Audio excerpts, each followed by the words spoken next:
Everyone, welcome to our channel Alfaz beta और मैं हूं आपकी इंस्ट्रक्टर आरुषि गर्ग। तो स्टूडेंट्स, इस वीडियो की टॉपिक को शुरू करने से पहले मैं आपको एक बात बताना चाहूँगी कि आप सभी के लिए बहुत अमेजिंग न्यूज़ है। हमने कॉलेज लेवल मैथमेटिक्स के लिए लाइव कोर्सेज स्टार्ट कर दिए हैं। तो अगर आप इनके बारे में कुछ भी जानना चाहते हैं या रजिस्टर करना चाहते हैं तो डिस्क्रिप्शन बॉक्स में दिए गए डिटेल्स पर कॉन्टैक्ट करें। तो अब आते हैं इस वीडियो के टॉपिक पर। तो इस वीडियो में हम ग्रुप थ्योरी पर बेस्ड एक एग्जाम्पल करेंगे जिसमें हम चेक करेंगे कि set of integers under addition operation group form करता है या नहीं। बट उससे पहले अगर आपको ग्रुप की बेसिक डेफिनेशन के बारे में नहीं पता तो आप डिस्क्रिप्शन बॉक्स में दिए गए लिंक पर क्लिक करके वो वीडियो भी देख सकते हैं। तो आइए स्टार्ट करते हैं आज की इस वीडियो के साथ। तो यहाँ पे हमें सेट ऑफ इंटीजर्स दिया गया है, तो हमारा बाइनरी ऑपरेशन रहेगा एडिशन। अब हम इसको चेक करते हैं कि ये वाला सेट इस बाइनरी ऑपरेशन के रिस्पेक्ट में ग्रुप फॉर्म करता है या नहीं। तो हमारा जो ग्रुप होता है वो हमारा कोई भी सेट ग्रुप कब बनता है, जब वो 4 कंडीशंस को सेटिस्फाई करता है, जिसमें से सबसे पहली कंडीशन थी हमारी closure, second associativity, third existence of identity and fourth is existence of inverse for every element belonging to the set। तो अगर मैं सबसे पहले वाली कंडीशन के बारे में बात करूं which was closure property, तो फॉर एग्जाम्पल अगर मैं फर्स्ट की बात कर रही हूँ दैट इज़ क्लोजर प्रॉपर्टी। अब क्लोजर प्रॉपर्टी क्या कहती है? क्लोजर प्रॉपर्टी ये कहती है if A, B any two elements belonging to particular set, let us suppose it's Z, तो उनका जो A स्टार B होना चाहिए वो भी किससे बिलोंग करे? Z से। बट यहाँ पे हमारा स्टार क्या है, मतलब हमारा बाइनरी ऑपरेशन क्या है? Star is basically binary operation. तो यहाँ पे हमारा स्टार है A प्लस B। हमने एडिशन यूज़ किया है, जैसे हमें क्वेश्चन में क्या गिवन है? एडिशन। तो हमने यहाँ पे स्टार डाला A प्लस बी। अब हम सब जानते हैं जब हम 2 इंटीजर्स को ऐड करेंगे तो अगेन हमें क्या मिलेगा? इंटीजर। तो हम कह सकते हैं कि set of integers under binary operation addition satisfy करेंगे क्लोजर प्रॉपर्टी। तो हम कह सकते हैं क्लोजर इज सेटिस्फाइड। अब हम बात करेंगे सेकंड प्रॉपर्टी की। सेकंड प्रॉपर्टी थी हमारी एसोसिएटिविटी।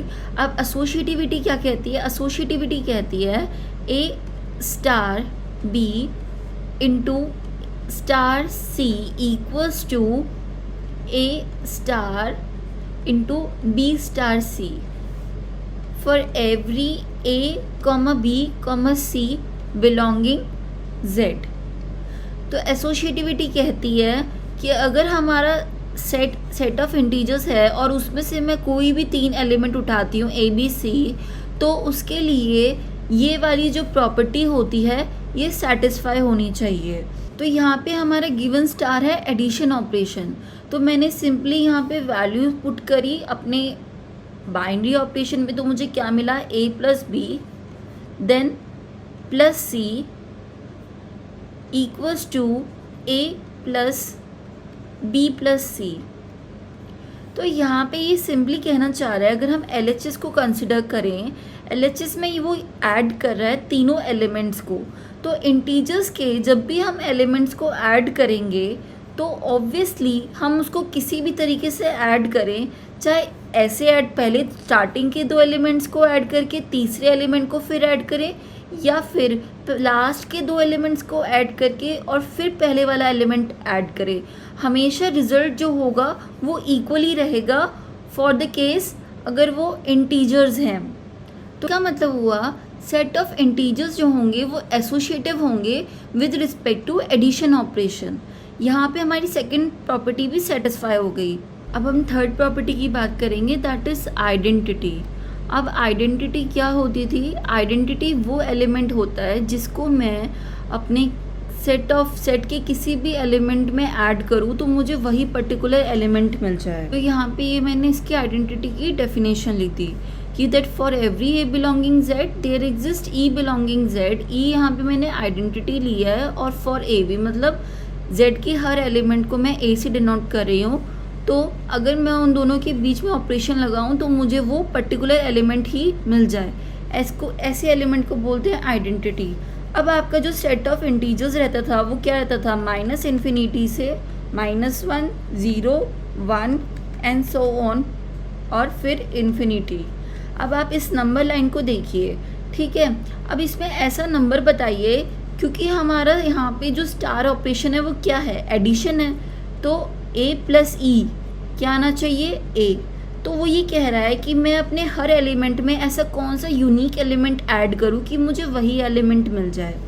तो यहाँ पे अगर आप नंबर लाइन को देख रहे हैं तो नंबर लाइन में हम इजीली गेस कर सकते हैं कि 0 एक वो एलिमेंट है जिसको मैं इंटीजर्स के सेट ऑफ इंटीजर्स के किसी भी एलिमेंट में ऐड करूँगी तो मुझे वही एलिमेंट मिलेगा with respect to addition operation. तो यहाँ पे हमारा जो ई है दैट इज़ आइडेंटिटी, वो क्या हो जाएगा 0, और ऊपर से ये क्या रहेगा, यूनिक।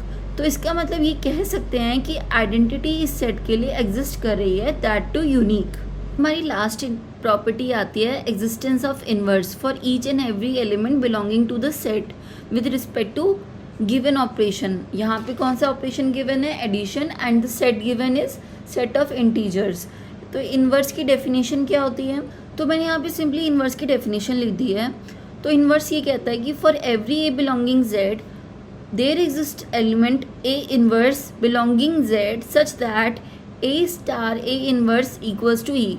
मतलब अगर मैं उस एलिमेंट के इन्वर्स के बीच में ऑपरेशन लगाऊं तो मुझे आइडेंटिटी एलिमेंट मिले। हमें ऐसा हर एलिमेंट के रिस्पेक्ट में एलिमेंट फाइंड करना है कि उनके बीच में ऑपरेशन लगा के मुझे आइडेंटिटी एलिमेंट मिल जाए।